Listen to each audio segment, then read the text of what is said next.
Ndewo sir. Ndewo my brother. Biko weto here kọwatụ aha gị. Gaga n'ilu kọwakwanụ obodo ndị ọhụụ tude n'ụbọchị kere taa. Mega nkwanụ obodo le make up ihe ekọkọ ka Umulenso. Ndị ọhụụ ma mmanụ. Aha m Emmanuel Ibebulam. Amụ onye Umulenso Kwala. Nakwa nna Ihewuekeokwuru Umulenso. Currently, Senike Chineke Ọmụwa, the chairman of Ihewuekeokwuru home branch. Obodo anyị nọ n'ime ya na-akpọ ya Ihewuekeokwuru. Ọ ga-akpọ ya Umulenso. Dịka akpọrọ Umulenso, anyị nwere about 7 villages make up the community. Ihewuekeokwuru akwanụ. Ebe na Ihewuekeokwuru a enwere ndị a na-ahụta as ọpara, ndị ọpara na-eme abịa na village ewepụta ọjị ọhụma ndị isi mba na-enye ọjị. Ndị a nkwanụ ndị a na-akpọ ndị ụmụ amadi a nọkwanụ na ụmụ ọsa agbọlọkpụ ala. Ịbịa na ụmụ ọsa agbọlọkpụ ala ha nwere ụmụ amadi, nwee ụmụ chelagwụ, nwee ụmụ ụlọkpụ ala.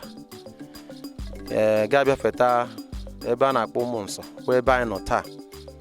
A na-akpọ Umulenso kpụ ala. Enwere Umulenso kpụ ala, nwee Umulenso obi ọhụụ. Ịbịa na ụmụ ule obi ọhụụ, enwere ụmụ ọchamụ, nwekwe ụmụ uhere. And ụmụ uhere ahụ ọha make up 7 villages enwere na Ihewuekeokwuru. Well, village anyị ọ dị mma o. Ihewuekeokwuru dị mma. O nweghị ihe ọjọọ nọ na village anyị. Kama ihe ọjọọ nọ na village anyị ugbu a wụ na ịhụla ndị ọhụụ anyị wụ ndị ọnụ. Onye akara ya ka gwara ibi ya. Ọwụ ọnụ ka anyị jide ekwoke anyị. Anyị na-eme nshi. Anyị na-egbukwana mmadụ. Anyị na-echekwara mmadụ ibe anyị echiche ọjọọ. Onye ọbụla na-eme ihe ọbụla, anyị nọ ebe onye ọbụla ka ya chọrọ ịka ya aka. Anyị nwekwara ndị wụ akụrụ ụlọ nọ na Ihewuekeokwuru community. Ndị na-eme ha gaa mba weta ahịa ha weleta ya ya bara ndị uhu. So community anyị dị mma. Kama challenges anyị na-enwe na community anyị akwụkwa general problem wụ ihe gbasara mmiri. Wụ general problem na ọhụụ. Ya wụ nke ọkụ, enwe ọkụ anyị na-enwe ọkụ. Mgbe ọbụla ndị ọzọ enwere ọkụ anyị ga-enwe ọkụ. Ndị ọbụla ala n'ụlọ 33 nwe ọkụ, anyị nwere enwe ọkụ. Because anyị nwere transformers here well. So ọgwụla ihe mmiri ahụ na anyị nwere good access road na village. I like watch ebe nke nnụ ugbu a ka gburu ya ọhụụ. Ihe a new Alukwu Umulenso road. A na-eshi ebe apụta so many places. Ebe a na isi ya na ị ga-eshi ya pụtakwa ụmụ efule. Ị ga-echikwa ya pụ ụmụ kaadị. Ị ga-echi ya pụtakwa ụmụ ọsa agbọlọkpụ ala. Doda village kwa. Ọkpụ ala pụọ ụmụ ọsa agba. So the road will a very vital road and it's aga so many places. Unu ga-akpagharị ya, jụtụkwa ajụjụ. O nwere ebe nidere kpụ na ịga. Kọtụrụ na ebe a na-akpọ ala anyụ. Anyị nwere ebe a na-akpọ ala anyụ. A na-abịa ebe ahụ na ha. Mmiri zowe na mmiri na-eto ya. Mmiri a na-asọla na one place. A na-arụ adịghị arụkwara n'ebe ahụ. Is a community land. Enweghị ha arụ n'ebe ahụ. So before ga-abakwa n'ebe ahụ ịrụ anything, ọ ga-awụ ihe ọ ga-eshi ike. Ebe nke anyị nọkwa n'ugbu a ihe a na-akpọ ya Alukwu Umulenso. Ebe a na nwere so many stories na ya n'ime. Mgbe ochie mbụ ahụ. Dịka my father kọrọ anyị mgbe a na-alụ agha. A na-eme ndị mmadụ chụrụ ha. Ndị Awụsa chụrụ ha rute na somewhere Umuekwu junction na. Azụ ha adịrị ihe. Ihu a ebe ahụ achọ ha na-abịa itere agba ya. Ya were power of this place. So ọ ihe aga n'oturu ọdala ka onye ha na-eguzọta akụ ma mma.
unu, ana m ekele unu. Aha m bụ Nneka Nwabeze Ejiogwu. So ana m ekelekwa unu maka njem unu bịara taa. Gbasara otu ebe a dị. O nwere ihe dị mọchị dị ụzọ dị ọzọ ịhụnanya our community. Anyị enweghị mmiri. So and ha tibekwara anyị anya na schools anyị otu ọ dị. Anyị chọrọ ka ebe a mepe emepe karịa otu ọ dị.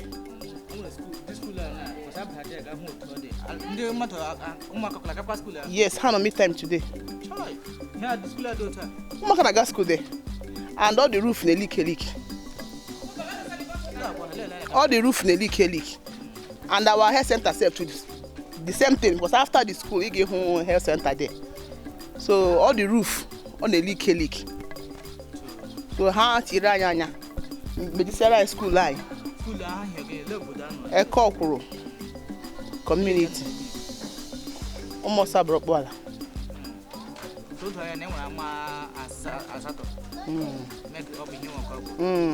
Almost a broke wall. Almost a broke wall. Ihewuekeokwuru. Aham chukunya echebiri.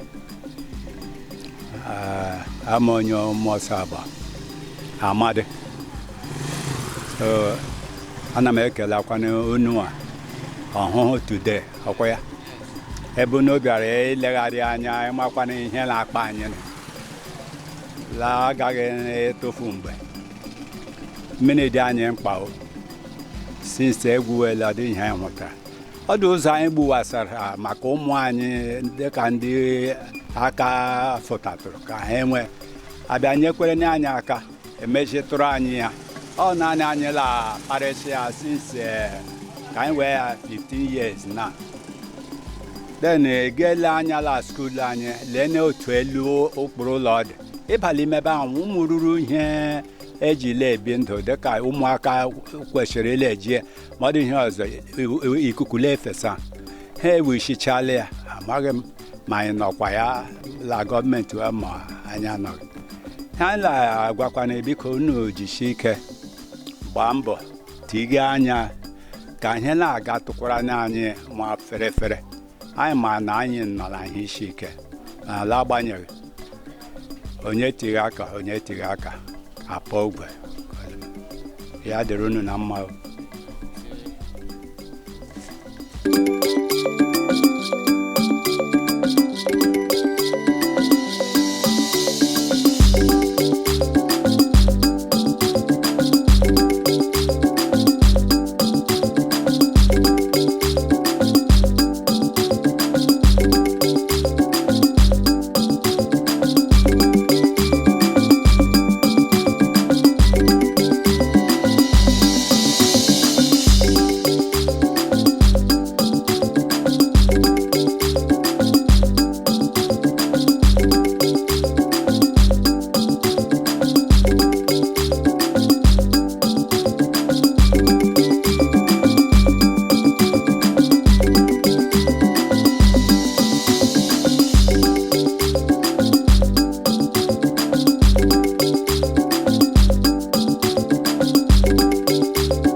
Ngozi Igwe akwụkwana m nwafọ nkwa egwu alụọ m na Umule obi ọhụụ Ihewuekeokwuru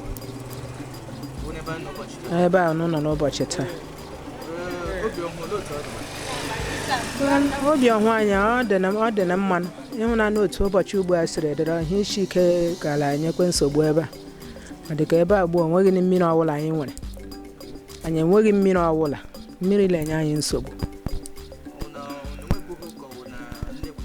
onwe mmiri a na-egwute ebe a ibini dede anyị onye mma tara yechara ya mgbe ọ nọ na anyị ndị dị ise ha bịara n'ebe ahụ anyị enwetaghị mmiri anyị enweghị mmiri ebe a onye acha ihe na-enye anyị nsogbu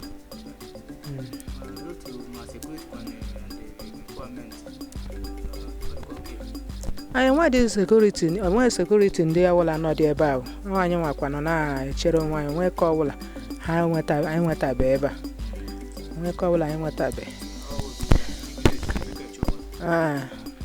vigilante ourselves onwe dị nke bịa onwe nke ha dị nọ ebe ala ihe nwee ka ọkwụrụ anya nwee ka ọbụla dị na ha jibe onwe ha nwee ike nọrọ ọkwanụ nwee ka anyị nwetabe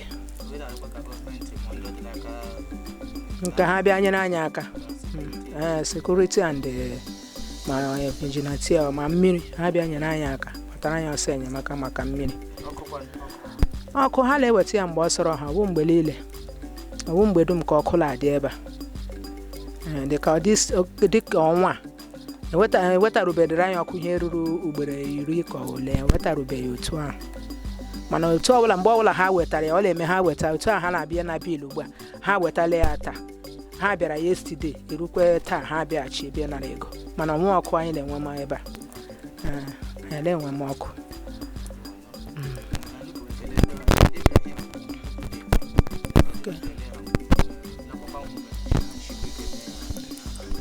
dịka unu na-eme otu a Chineke ga-anọnyere unu Chukwu ga-agba unu ume gbaa unu ume ka unu nwee ike ihe ọbụla ihe mkpa anyị ka enwe ike mere anyị ụmụ okorobịa anyị na ụmụ agbọghọbịa anyị ndị nke gachara skuul onwe ihe ọbụla ha na-arụ andị ha na-akpagharị ala obodo ihe ndị ahụ na-enwe ihe ha na-arụ na-akpata ha gaa manye akala ihe ha na-ekwesịghị ime gaa zuo ohi ọ dịka ala ọnwa gara aga o nwere ndị nke mmadụ abụọ la vileji a kụchara ihe otu a pịara osisi ahụ ya ọrụ gịnị enweghị ihe ha na-arụ ha na-aga ewere ihe ndị mmadụ lere so ha gbatakwara anyị ọsọ enyemaka la ọnọdụ ụka ahụ bịa lee ebe ụmụaka anyị anọ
mama ne kwata anyị aha gị lele kamera gwa anyị aha gị ga-agwa anyị obodo nọ ebe a ụbọchị taa aha m bụ ọnwụka njọ Timothy blog Umulenso obi ọhụrụ ya obodo Umulenso obi ọhụrụ otu ọ dị mma ọ dị mma ọ dị mma enweghị nsogbu ekwena ịmaka n'iru ka elechere unu ka unu na-enwe ịma aka n'ihu ihe na-echere anyị na-ewu ọ dị Chineke n'aka